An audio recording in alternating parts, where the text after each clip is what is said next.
always gonna justify killing a motherfucking innocent black.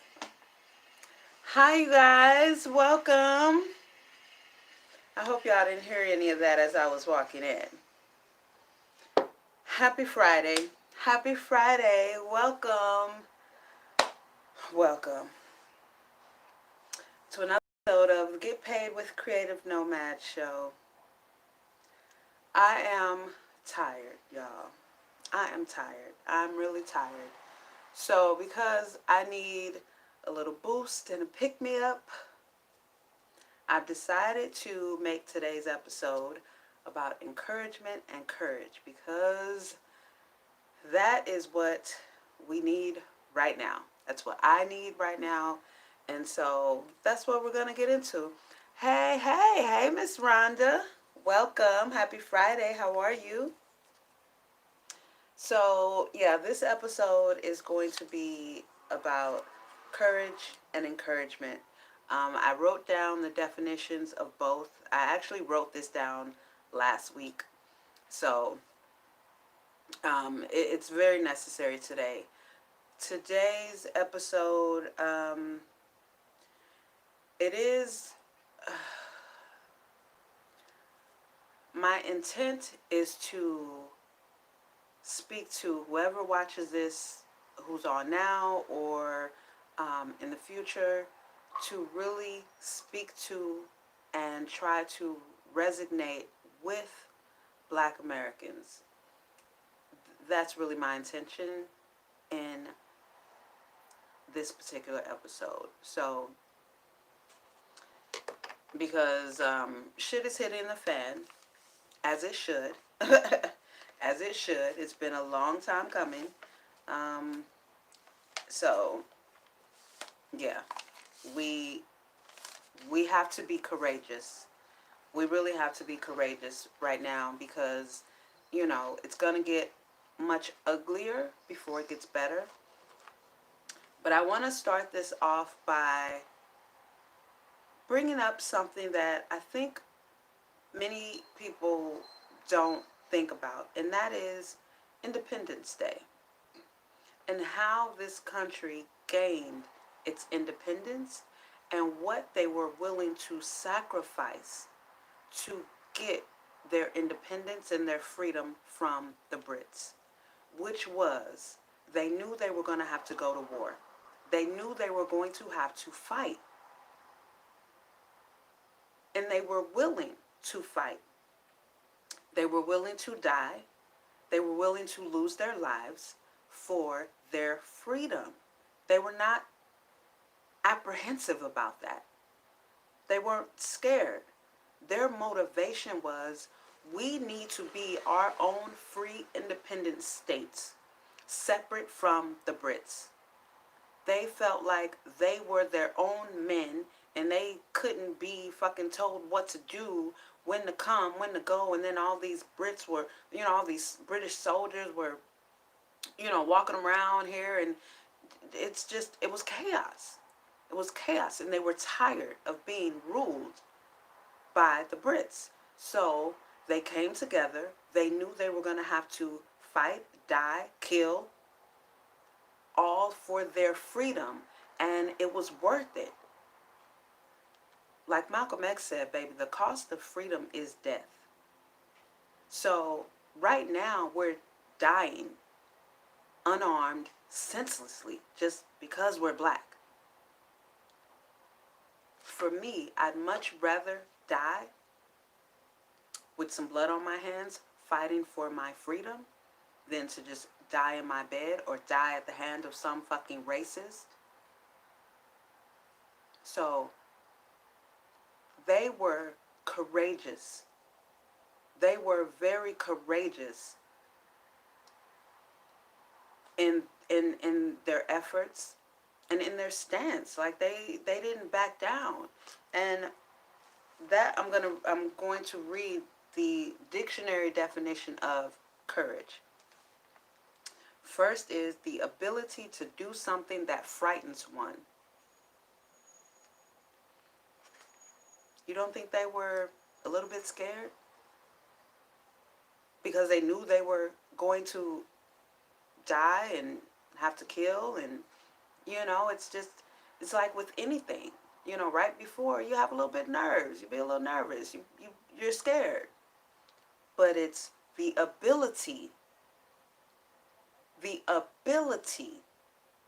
So that's being capable, being able to do something that frightens you. Next, it has strength in the face of pain and grief. Strength in the face of pain and grief. So you see, our overseers, our masters, the colonizers, the founding fathers who came in, pillaged, killed all of us, raped this fucking country, they were courageous in their fight against the Brits to gain their freedom. So you see, Independence Day isn't for me as a Black American. It's not for me because I'm not free in this country. But we need to have our independence. We need to have our Independence Day. And it's going to take us being courageous. And it's going to take us encouraging one another to be courageous. Encouraging one another to get ourselves in order and set up so that we can fight this fight for our survival. This isn't fighting violence with violence. This is taking on the human right to protect and defend ourselves. And this is why it's so vital, because the forefathers, the overseers, the plantation owners, the plantation masters, the slave owners have gotten us, and they've successfully mastered getting a lot of the house Negroes and all of their descendants to the point to where they would rather stay under the master's rule and help put the fire in his house out than to fight with the field Negroes to burn that motherfucking house down so that we can have our freedom. And that, to me, is insane and disgusting. Disgusting that this was even done to us in the first place. But it's our job, those of us who still have strength and who have not, cannot, and will not be broken, to either be willing to completely disregard them, right? Our own people, the ones that I call fucking coons, master's pets, master's little pets. We need to be willing to even, accept them as being some casualties, as well as some of us being some casualties for our freedom, just like the founding fathers were when they fought the Brits to gain their freedom away from them. Nothing happens without a fight and some casualties. You can't even make an omelet without breaking some fucking eggs. I don't care how pretty it is. Oh, it's so beautiful and it's brown and oh, look at it. It's such a perfect little shape. Well, if you want an omelet, you're going to have to crack it. You're going to have to crack it. That's just the way it is. I can't do anything with this pickle as much as I want it, and as much as I, just don't want to see this plastic and all this shit. If I want to get to the pickle on the inside, I'm going to have to rip this fucking package open. So we need to start encouraging one another to get ourselves together. Get your credit score up. Get your money up. I mean, big, big, big bags. Get your money up. The grind needs to be relentless right now. If you are a Black American, this needs to be your number one priority. Because right now, we're dying like fucking little helpless deer. And we're not. We're not helpless. And we're not fucking deer. We're not venison. And that's how they're hunting us down in the fucking street. And it's gonna take some courage. The ability to do something that frightens one. Are you able? Are you able to defend your own survival? Are you able to defend your home? Because Breonna Taylor was in her bed sleep when those fucking crooked cops came barging in her house and shooting her 8 times in her bed. And because her boyfriend was a legal, law-abiding citizen and a legal gun owner and was in his home, he was able to shoot and kill that fucking crooked cop and get the charges dropped. He was able to get an attorney because why? He was taking his legal rights as not only a citizen but a human being. You have the legal right and the human right to protect and defend yourself. No one cares that you choose to remain unarmed in this fucking war called the United States on black people. No one cares. No one sympathizes with you because you choose to remain a target. No one cares. White Auntie was just on TikTok earlier today saying, Black Americans, you need to arm yourselves. I shared it on my Instagram and on Twitter. And she said, the KKK is in every part of the world. They are your government officials. They are your judges. They are your police officers. They are your firefighters. I'm quoting her verbatim. She said they are your protesters, and they're probably your neighbors. And she went down everything we need to do to get ourselves armed, including being a law-abiding citizen. Like no fellas. I've never had any felonies, but I don't think you can get a gun permit if you have felonies. So, and you have to be 21. And it's just, I think for all of that, she said $100, like $95. I'm sure it may vary by state, but it's very affordable to get our conceal and carry license and then take classes. Don't just get this. We need to, because this shit is, do you see what's happening in Minneapolis? I grew up in Minneapolis. That cup foods, those are some, I know that area very well. They were my stomping grounds. I just barely made it out of the 90s with as much of a fucking rebel and pro-black Shalanda X in high school. They used to call me motherfucker that I am, right? Because the Minneapolis racist cops and racist people, baby, this is not new. This is not new. Not for Minneapolis it isn't. Not for Minnesota.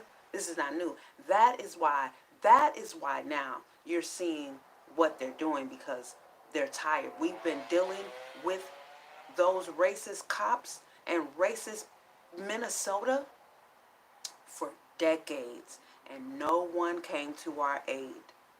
No one came to our aid. In the 90s, they were fucking pepper spraying and tasing us. And thanks to that good old Bill Clinton and his 3-strike fucking rule, they were locking up black men for dime bags of weed, giving them the maximum 5 to 8 years for a $10 bag of weed in the fucking 90s. So you see, Minneapolis has this coming, baby. They had this coming. This has been festering for decades. And now Minneapolis finally has the courage to fucking fight back.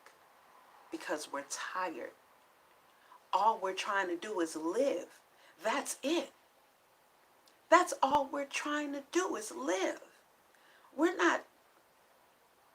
How many times are we going to keep seeing ourselves laying on the ground, bleeding, crying, begging? How much... I'm 45.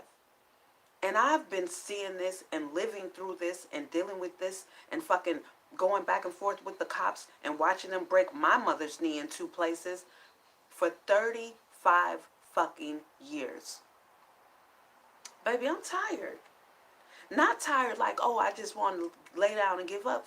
No, I'm tired like I'm ready to get some blood on my hands. This is bullshit. This is fucking bullshit. I was the innocent protector. When I moved to Minnesota and I in the early 80s and I saw Minnesota taught me, showed me what America is about. Minnesota showed me what racist America is about. I saw the worst of the worst that being a black that I could see. Cause you know they don't dish out all their shit in front of us. You know what I'm saying? But I saw white teachers being bullies to the fucking kids and to mixed kids. Cause there was a few mixed kids. I mean, the teachers. Like these bitches were fucking ruthless. They just didn't give a fuck. They didn't give a fuck. I'm talking about the ones at church, at the Christian school, in the public school. Baby, you name it. You cannot exclude any scenario. I saw little white kids bullying other little white kids that were just trying to mind their fucking business. And those are the ones that I would go and beat up. Don't mess with innocent people. And then I would tell the teachers, I saw this one little white boy go, this little white girl was just standing here minding her business. I was sitting off to the, I didn't have any friends. And then I was new there and they all made fun of me because my cornrows, my French braids with my beads, you know what I'm saying, with my pretty brown ass.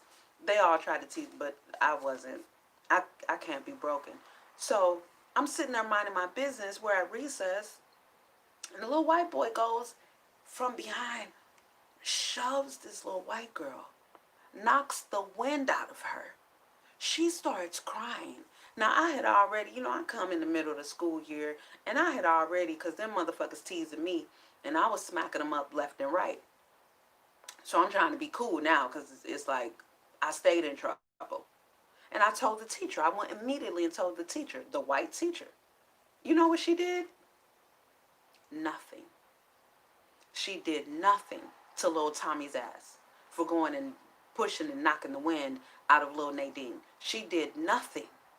And I thought that was some bullshit. And I'm sitting up here, because I'm thinking in St. Louis, there would have been some fucking consequences. Like, you don't just fuck with innocent people. And they did nothing to this little boy. And he was probably one of the fucking white men that grew up to bomb, you name it. You name it. You name it. I don't know. They do so much. But he was probably that little white boy. I'm sitting in class, 3rd grade, sitting in class, minding my business. Little boy Howard Brown used to always fuck with me. This little motherfucker walks over to the wall to sharpen his pencil, get it nice and sharp. And those were the good pencil sharpeners, the ones on the wall that y'all remember them old school. The motherfucker walks right up to me at my desk and stabs me in the chest with the pencil. Now again, I was always in trouble. I come from St. Louis. Everyone was black. And I do literally mean my school, the principals, the teachers, the bus drivers, the grocery store clerk, everybody was black. Everybody was black. That was just what I was accustomed to for the first 9.5 years of my life. So then abruptly, immediately after my grandmother died, my mother comes to St. Louis for the funeral and decides she's going to take me back to Minnesota with her. And I was like, what the fuck? So I'm seeing white people. I'm seeing snow for the first time. Like, we got snow in St. Louis, but like 2 inches. So in Minnesota, it was up to my knees when I got there. So Lil Howard comes and stabs me in the chest with a pencil. And I'm like, okay, I'm always in trouble. And they told me when something happens to tell the teacher, tell the principal. So I told my teacher, this bitch sent me to the principal's office. Go to the principal's office, tell these motherfuckers did nothing. No one did any. And I got blood coming through my fucking shirt. Like, he just stabbed me in the fucking chest with a freshly sharpened pencil. Nobody did anything. Okay. Okay. I was cool and calm. Waited till recess. The principal had a wall. It was all glass. Glass. The whole wall was glass. So I had a homeboy, I don't even remember his name. My homeboy and Howard had on little white fluffy mittens. So of course I was making fun of his little soft ass for having these white fluffy cute little mittens. And I beat the fuck out of Howard. Right in front of the principal's office, outside, in front of that glass wall. I beat the fuck out of him. Because none of them fucking teachers or principals did anything about this blood stain on my shirt, under my chest. You know what I mean? Nobody did a thing right in front of me. So I'm doing what y'all told me to do. Because, again, I was always in trouble. Not for fighting, but just little misbehavior. Because, again, my grandmother just died. And I'm in a whole new state. And then my teacher, the bitch, would constantly spell my name wrong, deliberately. So I was just misbehaving. I don't know, or wasn't paying attention, or I didn't give a fuck. Like, I don't give a fuck what y'all are talking about. So I just wasn't paying attention. And so they said, you know, to tell all these different people the next time. Because Howard used to always fuck with me. He used to always come and push me in the back of my head. And I wasn't soft. I wasn't a punk or scared of him by any stretch of the imagination. But I felt like, you're a bitch. Leave me alone. You know? Nobody did anything. So I beat the fuck out of him right in front of the principal's office. The principal comes out. I mean, he got a bloody nose. I beat the snot out of Howard. We get in. Now he want to cry when the principal's calling our parents. He called my mom, called his dad, and he's sitting on the phone crying to his dad. And I'm like, don't cry now. You weren't crying when you were sharpening your pencil. Now you want to cry. So we both got suspended. My black ass mother came up to the school. And of course, like, nobody really gave any fucks then. Because with her dark skinned ass come up there, and she's want to know why no one did anything about this little boy stabbing my daughter in the chest with a fucking pencil, and she's bleeding through her shirt. So she was hot like motherfucking fire. And that was probably the only time in my life that I did not get in trouble for getting suspended. But she was livid. I encountered Howard again in the 5th grade. Still tried to fuck with me, but I just reminded him of that ass whooping I gave him 2 years earlier. And he went on about his business. So you see, this is what we as black Americans are going to have to do to white America, to white racist America. We're going to have to be courageous, encourage one another to get our things in order, get everything in line so that we can protect and defend ourselves when shit like this is happening. Because there's no way. And we also have to have enough courage to stop standing around with cameras just watching these black lives get murdered. At least with the camera in your hand, walk closer, like walk right up on the police, like get right in his personal space. But groups of people now with cameras watching as the police kill innocent and unarmed black men, that shit's got to fucking stop. That shit has got to fucking stop. Because at that point, everyone is a fucking accomplice. Everyone is an accomplice. Screaming in the back of the camera, standing 10 feet away, don't do that, don't do that. That's not helping. That doesn't save any of our lives. That's how we see it all on camera. That's how we hear all the screaming of the people that are watching. These fucking racist cops take black lives and get no consequences. Like Howard got no consequences. Like all these little white boys that do all these fucking terrorizing and these bullies. Do you know why America condones bullying? Because America is a fucking bully. You see them come on the talk show host.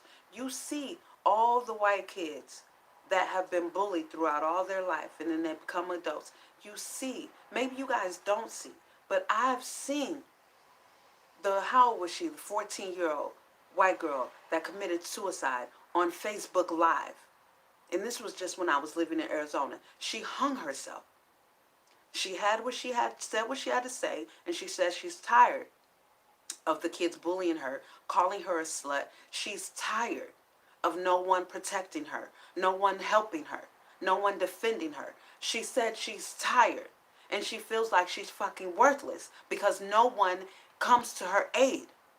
And I'm watching her put the fucking rope on the limb while she's telling her story before she stood up there on that chair and put it around her neck and fucking hung herself. And she was not the only one. White America condones bullying because white America is a fucking bully. And y'all, if there's any white people watching this, how do you let your kid come home and tell you they've been bullied? And you send your kid back to school just for them to get bullied again, and you don't do anything to protect them. This is what y'all do with y'all kids.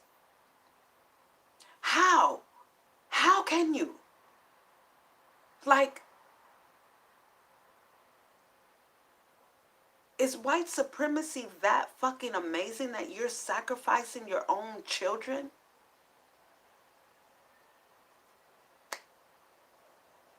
I don't get it.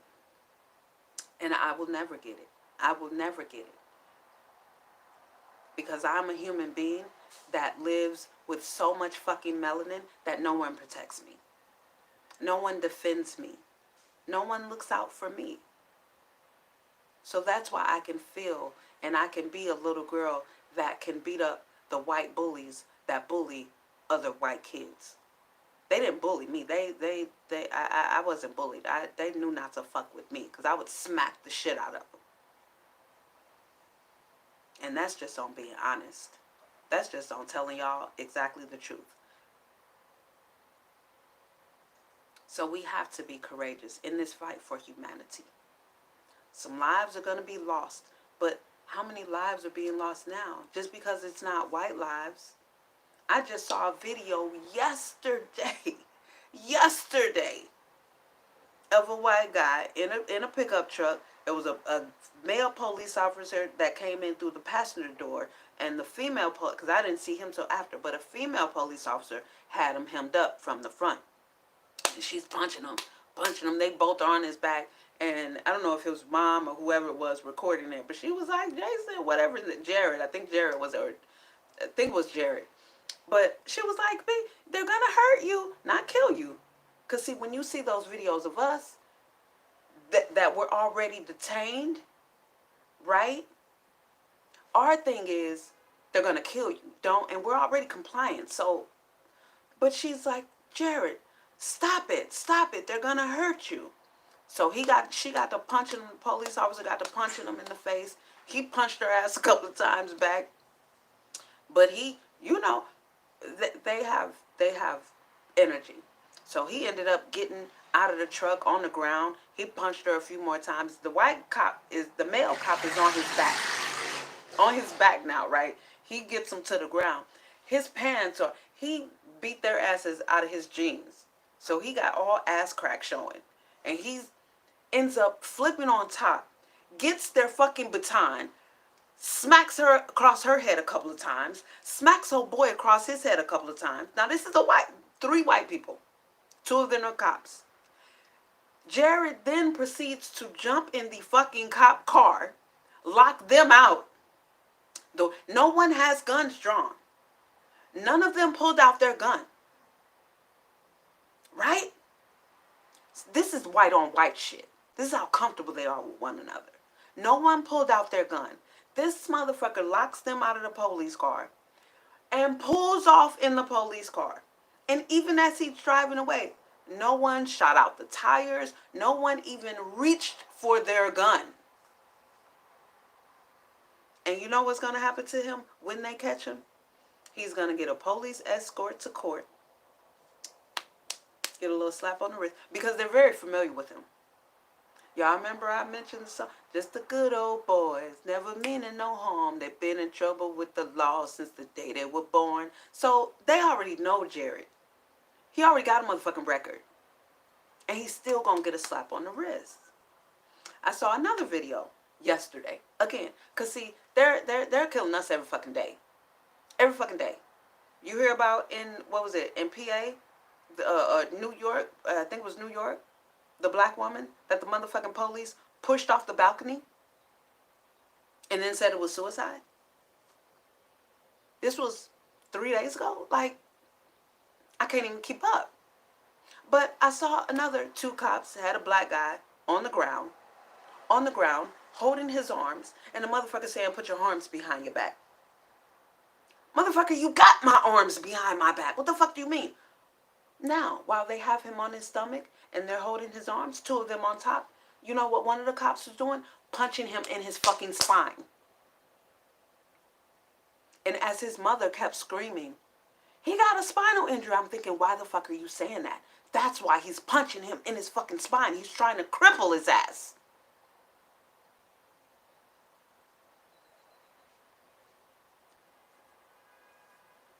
Courage is the ability to do something that frightens one.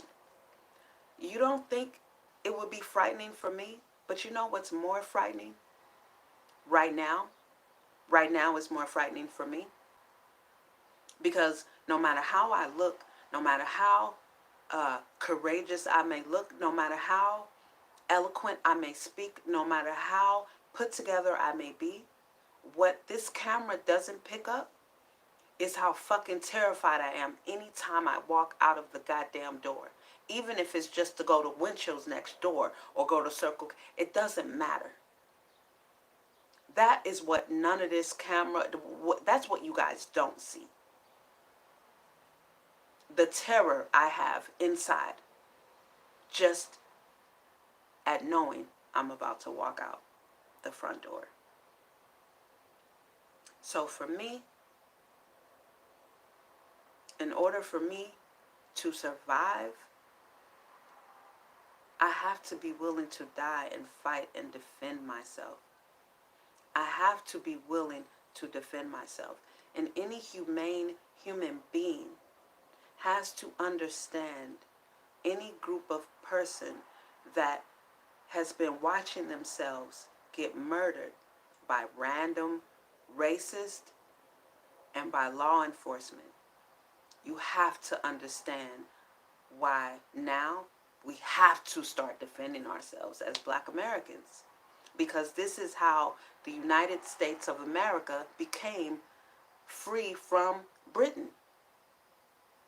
They had to fight for their freedom. So why the fuck is it more acceptable for whites to fight for their freedom, but when blacks try and fight and defend ourselves, we're told that it's violence with violence? No, because we didn't initiate the violence. So therefore it's called defending and protecting ourselves.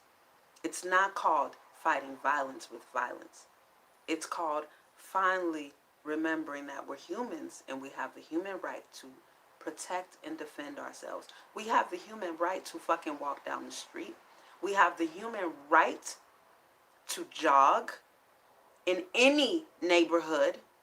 We have the human right to stand. We have the human right to sleep in our beds and fucking wake up in the morning instead of getting riddled with bullets. These are all human rights that everyone is afforded except for Black Americans.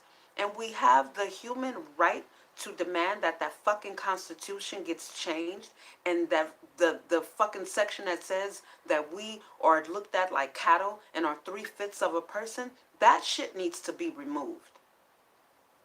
That shit needs to be removed.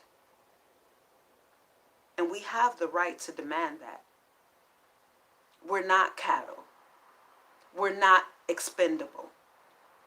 We're not inferior to anyone on this fucking planet.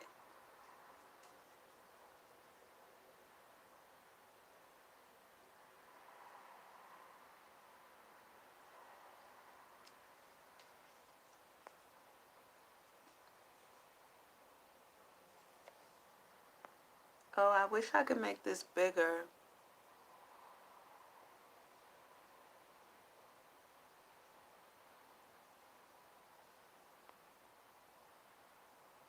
Mm-mm. I want to bring it back.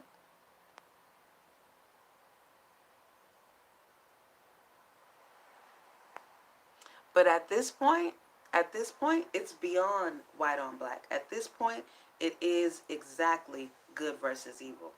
Because now, think about it. In the US, families aren't just black and white anymore. Families are not just black and white. That's why the crowd in Minneapolis looked the way it did. Because now families are a mixture. A mixture. And plenty of white Americans, non-racist, genuine allies, are sick of white people racist shit. They're sick of it. Because now if you look, I'm on all social media platforms pretty much. So the newest one, the newest platforms always bring out the younger generations. So there's a lot of Gen Z on TikTok. And there's a lot of all kinds of groups, all kinds of people, right? So I've seen personally, I've commented and liked on these actual videos on TikTok. I've seen white Gen Zers calling out their racist parents. This one girl had a black boyfriend and she was and they're not hiding. They're not hiding like them fucking coward ass baby boomers and the coward ass fucking racist Gen Xers. Which the Gen Xers, we're more bold, but them fucking baby boomers, but they're not hiding. They're on there, open, plain, calling out their racist parent. I've seen several mixed people on there calling out their racist grandparents and saying how, her mom was white, still forces her to, go and interact, and she's like, they get no respect from me.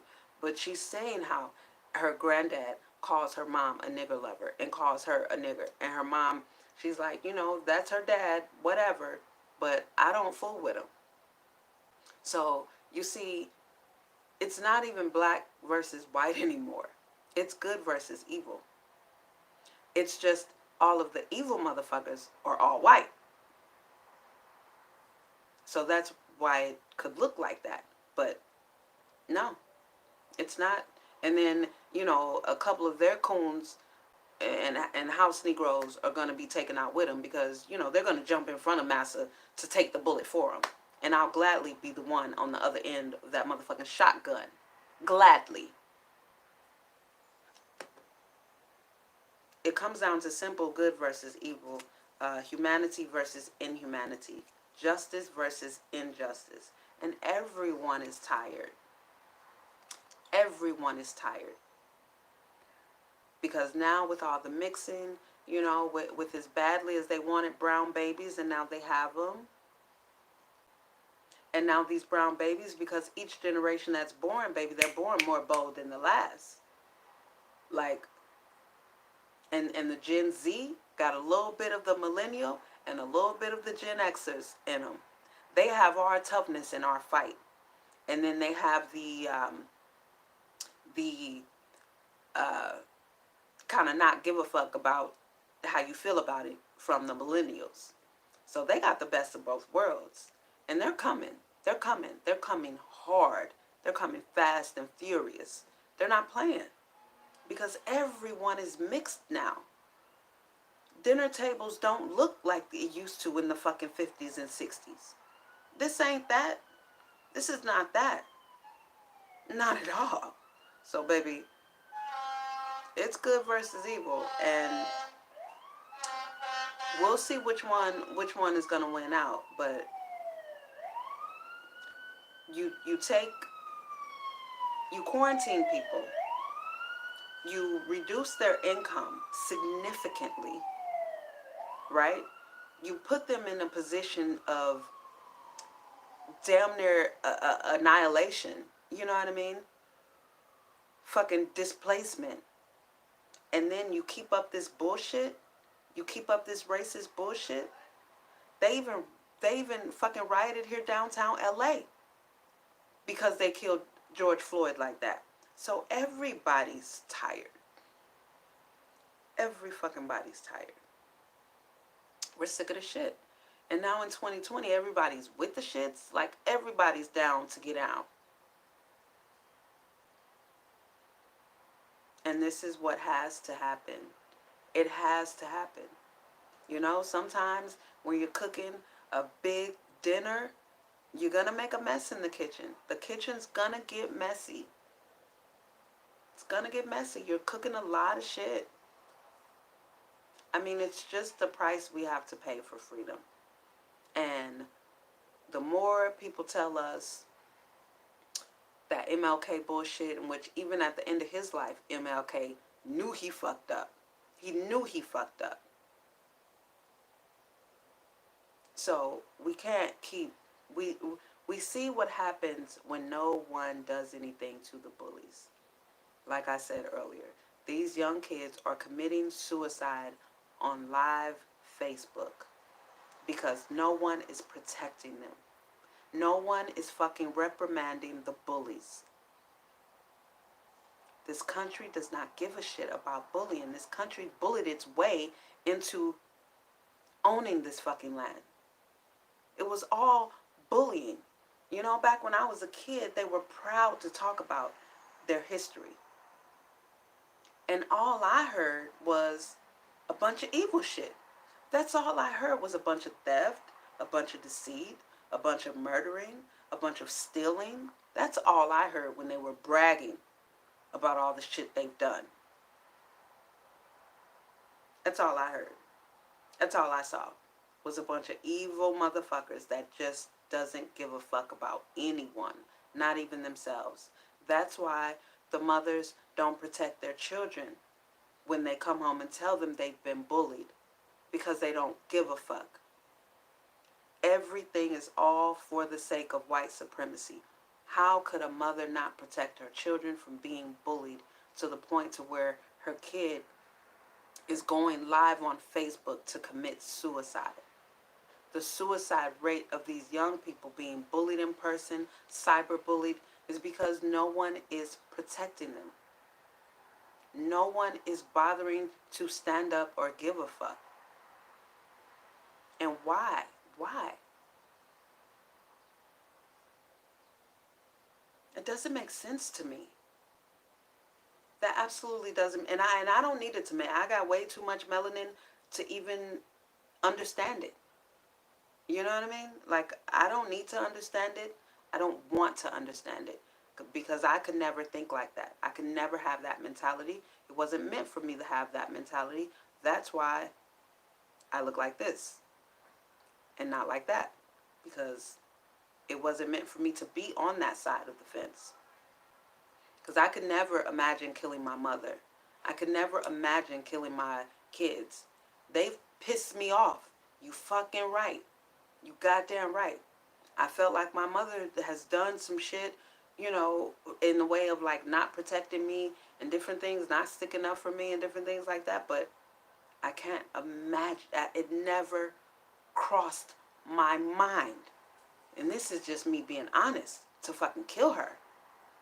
Like, that's never crossed my mind. But this is shit that whites do regularly. Like, it's not a thing. They can kill their wife, their husband. Fucking this bitch cut her husband's dick off. You know, I mean, now that I can imagine, because this motherfucker was straight abusing her, raping her, that, you know, the one back in the 90s. But it's just like, nobody can do the things that white folks can do. That's why no one does the things that they do but them. Like, who the fuck can stab somebody 119 times?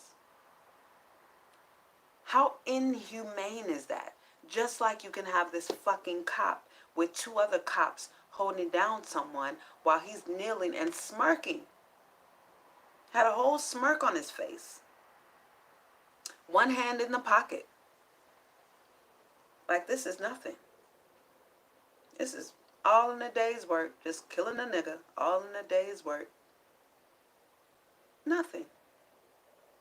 Oh, and also a couple days ago, it was a black woman and a white woman You know, they were together. They looked to be all friends, possibly family. And when I say family, I mean like, you know, maybe friends that become family, friends of the family, shit like that. But they were all together. Police was there. I don't know what. Usually, black people don't need to know how it started, because however it started, it should never end up with the black person dead. So that's all white people shit on. Oh, we got to see the beginning of the video and all that bullshit. But it was a black woman and a white woman. Police come. The black woman, this motherfucker, picks her up, tries to slam her, but she landed on her feet against the fence and then got to punching her in her face. You know what they did to the other white woman? To the white woman? Because she was black. Nothing. A third cop came, pushed her out of her way, and then tased her. She got tased. The black woman got a fucking massacre to the face.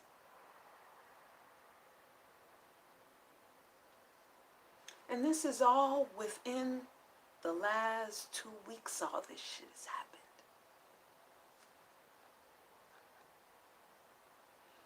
And so a human being would tell my group of human beings to continue to sit back and take it.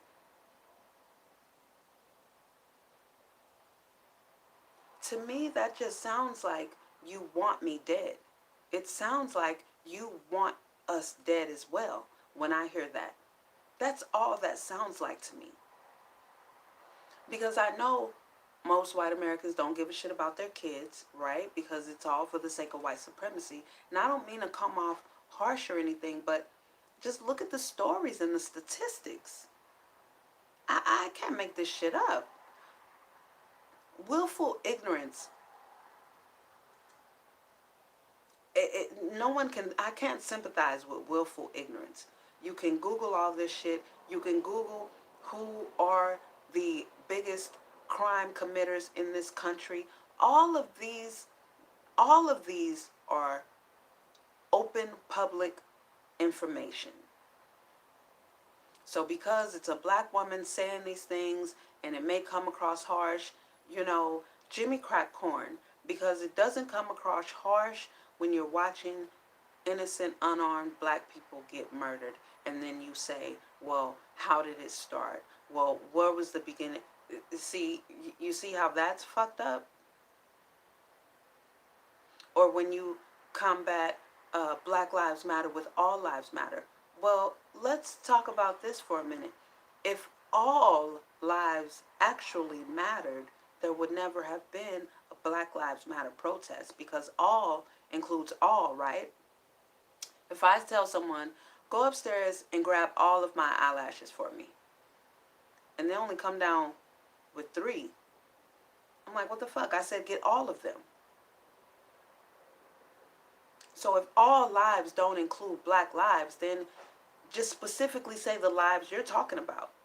Because that's why we have to specifically say Black Lives Matter. Because in the assumption that all lives matter, why were we the only ones getting killed and hunted like fucking animals?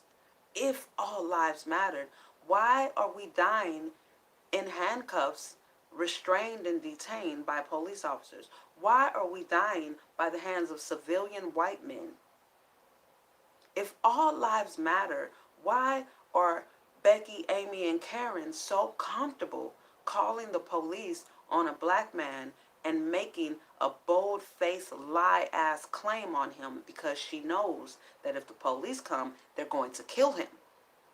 So, if all lives really mattered, that would include my life. And that's just simple definition to words. Like in the movie The Boondock Saints, when fucking Willem Dafoe, was it Willem Dafoe? Yeah, when Willem Dafoe's character, the detective, said call everyone. And then the little doofus detective was like, who? And he said, everyone. Like, motherfucker, no, it wasn't Boondock Saints. That was Matilda. Not Matilda, The Professional. That's what movie that was. The Professional. Yeah. But you get what I'm saying. He said, get everyone. And this motherfucker want to come and ask questions like who? He said everyone. That mean everyone. The CIA, the FBI, the all the state police, the National Guard, everyone. So all lives have to include black lives. Because right now we're the only ones getting killed like animals. And we have to have the courage to stand up as a human race of humane individuals to say enough is enough. And it's not going to be neat on paper, because the United States did not gain its independence from Britain in a neat little package on paper with a nice little agreement. There was bloodshed. There were lives lost. There were killings happening. And that is the cost that the founding fathers, the colonizers, knew they had to pay to get their freedom from Britain. So what is the difference? What is the difference besides the amount of melanin? What's the difference? If it's okay for the colonizers to go to war with the Brits for their freedom, it's okay for us to do the same thing for our freedom. And all of our allies that's willing to stand with us, that are courageous enough, and that we can encourage, and that they can encourage others. Because it's a fight for humanity. If you can look at me and say, I deserve to die because I'm black, you're part of the problem. If you can look at me and advise me to keep sitting on my hands while they keep killing us at the rates that they're killing us, you, my friend, are a part of the problem. If you don't look at me and just see a human being with blue veins and red blood and a heartbeat and a heart rate and lungs, you are a massive part of the problem. If you see anything other than a human being sitting right here in front of you right now, because that is what the fuck I am. I'm not 3/5 of a man like the U.S. Constitution still states. I am one whole human being. I am a whole, complete human being. And here I am having this conversation in 2020.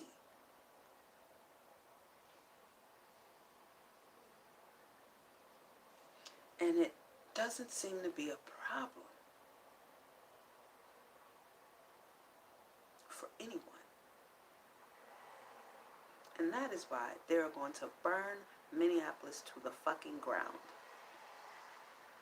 Because it is a problem. It is a big, big, big problem. The imbalance, the injustice, the unevenness. So you can have white folks with their guns drawn, AK-47s, M16s and shit, bombard the state capitol because they want a fucking haircut. And then you have a peaceful protest in Minneapolis where the initial gunshots and those fucking fires were all started by the police. You have a white police officer, fully clothed, his fucking ex-wife ratted his punk ass out, going just, and you could tell it wasn't a protester because there was no energy. He's just walking, breaking the windows, just like this. All to set up these thugs, as Donald Trump so eloquently put it. If the looting begins, the shooting begins. All right now. All right now. So you see, this is why I know that this shit is going to get much uglier before it even begins. before it even begin to come anything back to civilization. Oh, it's about to get real bad, real bad, real bad. But it has to, because we're fighting for freedom the same way the United States did to get their freedom from the Brits, to be free and independent states. They knew what they had to do, and they were courageous enough to do it. And I feel like that is the example that we need to look at and say, hey, let's study what they did. Let's study what they did. Let's study from their playbook so we'll know, right? Because we're humans. We are human beings. And we deserve to fucking breathe. We deserve to breathe. Because white America, we raised your children. White America, we nursed your children. White America, we cleaned your homes. White America, we taught you how to fucking read, write, cook, eat.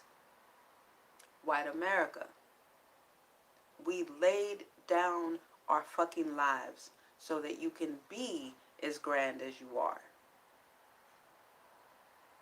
All of the greatness that's in us, everything we do, you steal. You claim it for your own. You whitewash it. But white America, this shit has got to stop. This shit is coming to change because America isn't just black and white anymore. No way. America's not just black and white anymore. No. America is everything in between. Everything in between. Dinner tables are fucking colorful. Family vacations now are colorful. Colorful. Not just black and white. So, I really believe humanity can take white racist America. That's what I believe, because we outnumber them. We outnumber them. The humane, fighting for justice, we outnumber the racist, white supremacist, white America. And we're willing to gain our freedom by any means necessary. The same way the United States was willing to gain their freedom by any means necessary. It isn't any different. It's no different.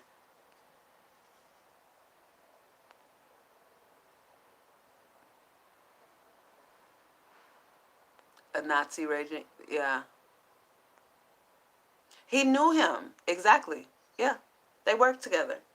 He knew him, which is also not a rare, it's not surprising. That happens quite often. The cop that killed the black knew him. That's been coming out more and more. But Minnesota had this coming. Minnesota had this coming. Minneapolis had this coming.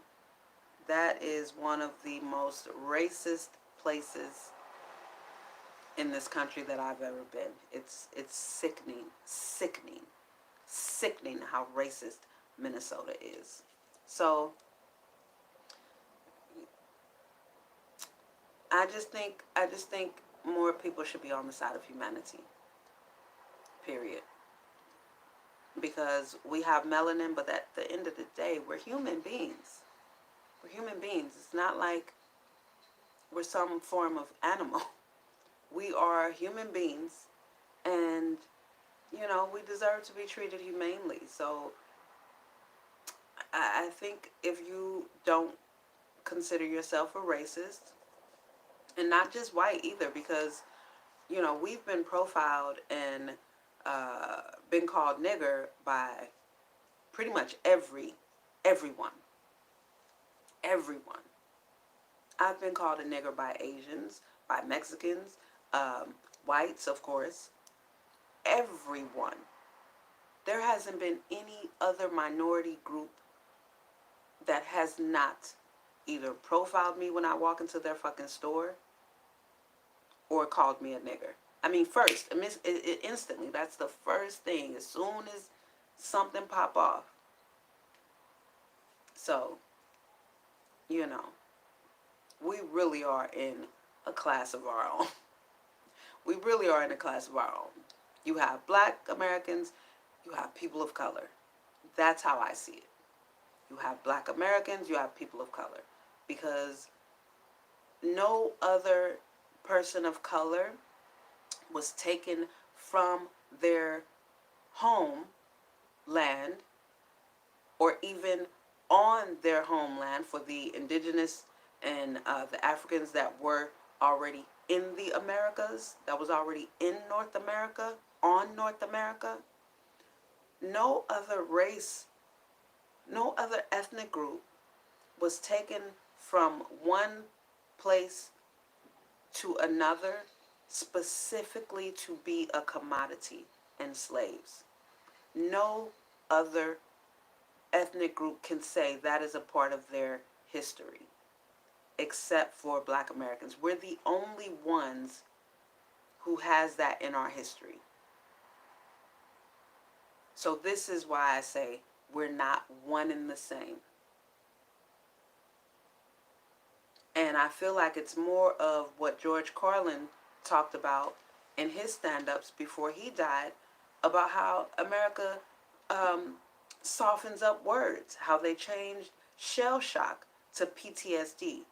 And now you can have a bad childbirth and you've got PTSD. You can get into a car accident and now you have PTSD. But that's not fair to the veterans because, baby, I've heard stories. I knew a baby boomer when I was younger whose fucking dad was in the war. I don't remember which war, but said he used to like wake up in the middle of the night in a cold sweat grabbing his gun. I mean, that is fucking shell shock. You can't just minimize that to someone who's had brain matter splattered on their fucking face from their mate right next to it.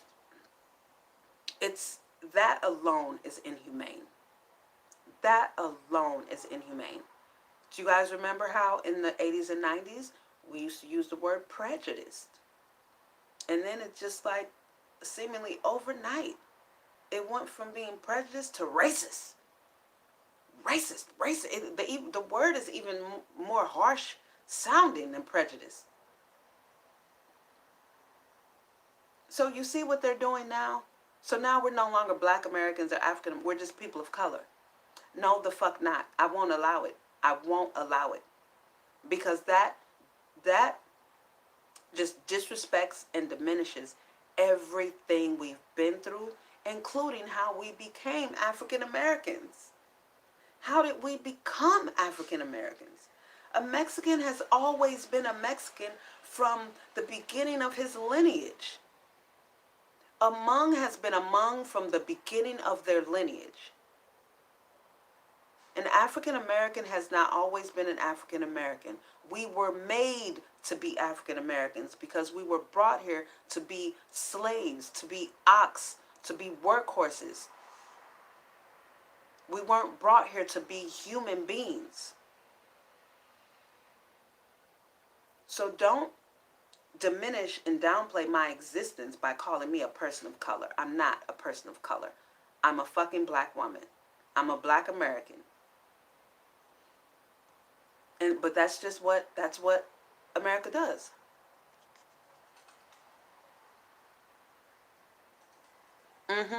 George Carlin absolutely knew. What is it? Anxiety?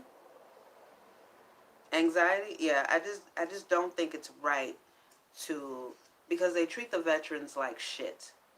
They go to these wars, they come back fucked up, and they just treat them like shit because they have PTSD. So if this young mother can function through her PTSD, right? The veterans should be able to. No, they don't have PTSD.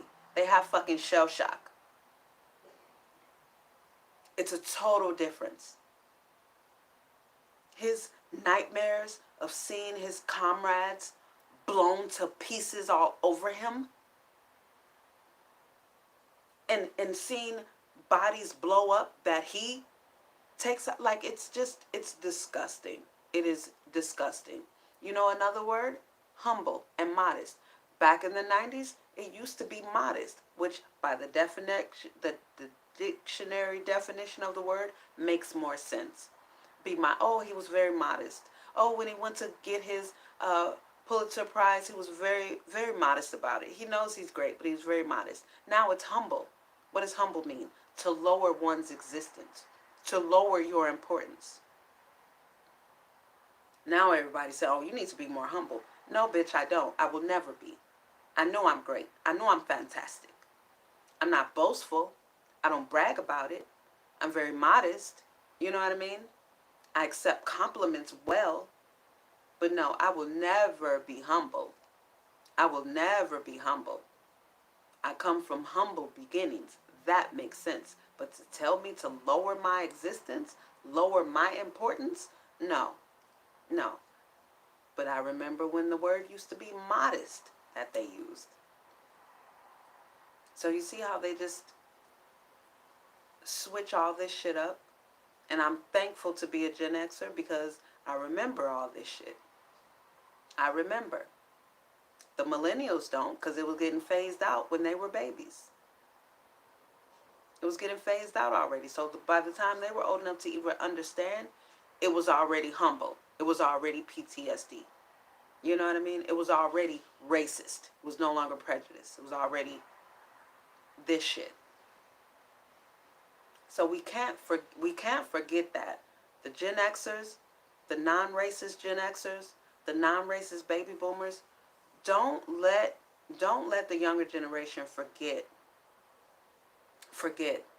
the verbiage that it should be. I won't even say used to be, because it should be.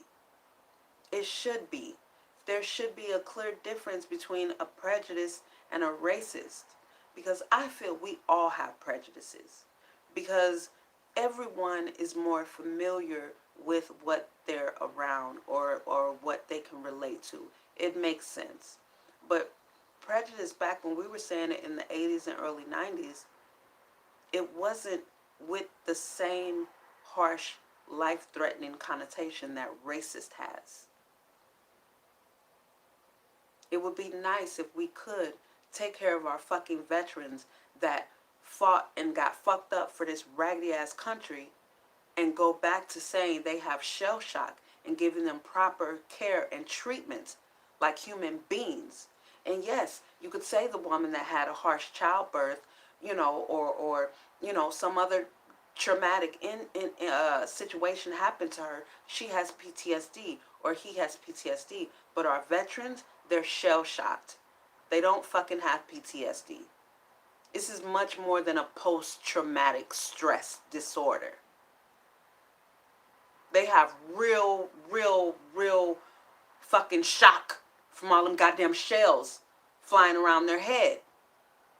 Like, there's a reason it was called shell shock.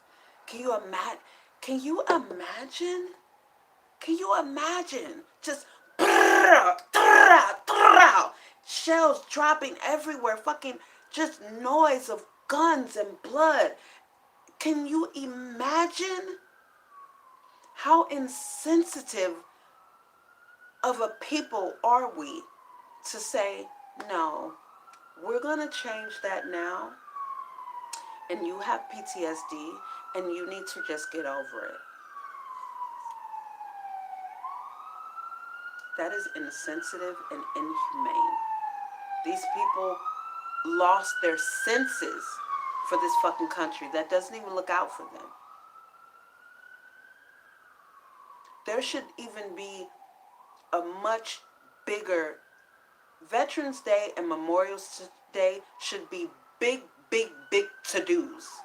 They should be big events, for the people that fought and died, for the sneaky underhand deceit of whatever mission this country was trying to accomplish. But they don't. They don't. And this is why we need to be courageous. Courage, again, is the ability to do something that frightens one. It is strength in the face of pain and grief. And as human beings, we have to have courage, and we have to encourage one another to stand up and fight for what is right. We have to do it as human beings. So that is my little rant for the day. That is today's episode of the Get Paid with Creative Nomad show. And what I'm proud of, I'm proud to be a humane human being. I'm proud to be a black woman. I absolutely love everything about being a black woman. Those are my two little things that I'm going to say as far as what I'm proud of. I mean, I can go on for another hour about everything that I'm proud of, but I'm going to end on those two. So you guys have a fantastic weekend. I will see you guys back here Monday. And still, if you want to be a part of the progress and accountability chain, which we typically do on Fridays, you can submit your email anytime before next Friday. And I will, we'll go over them all on the air, and it should be fun. All right, you guys, thank you so much for tuning in. James, thank you so much for your interaction. As always, I really enjoy talking with you. So you guys have a great, great evening. I will see you Monday.